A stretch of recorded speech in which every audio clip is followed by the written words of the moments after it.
lagay ng ating panahon ngayong hapon po ng February 7, 2025. Sa ngayon po ay patuloy pa rin na hanging-amihan ang umiilaw dito sa Northern at Central Luzon, habang ang shoreline ay patuloy pa rin po na nakakaapekto sa Southern Luzon at Visayas, at meron pa rin intertropical convergence zone na nag-i-extend sa may Mindanao, at ang Invest 92W ay nananatili pa rin na nasa southeast ng Mindanao na nakaparoob sa intertropical convergence zone, pero posibleng malusaw na rin po yan between 24 to 36 hours. At sa ating long range forecast, maliban sa posibleng LPA ay wala naman pong bagyo na namamataan na tatawid sa ating kalupaan for the next 2 weeks. At sa lagay ng ating panahon ngayong hapon ay cloudy skies with isolated rains sa malaking bahagi ng ating bansa mula Cagayan Valley, Cordillera, ilang bahagi ng Ilocos Region, Calabarzon, Calapan, Palawan, Bicol Region, Samar Provinces, Leyte, Bohol, Cebu, Negros, Panay Island, Caraga, Northern Mindanao, Sorsogon, Davao Region at ilang bahagi ng Cotabato.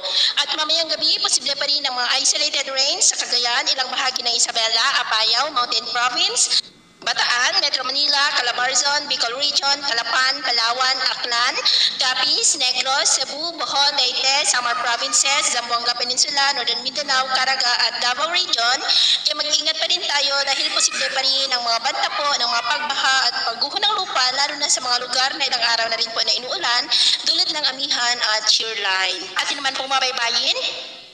maalan po sa buong seaboard ng silangan ng ating bansa, maging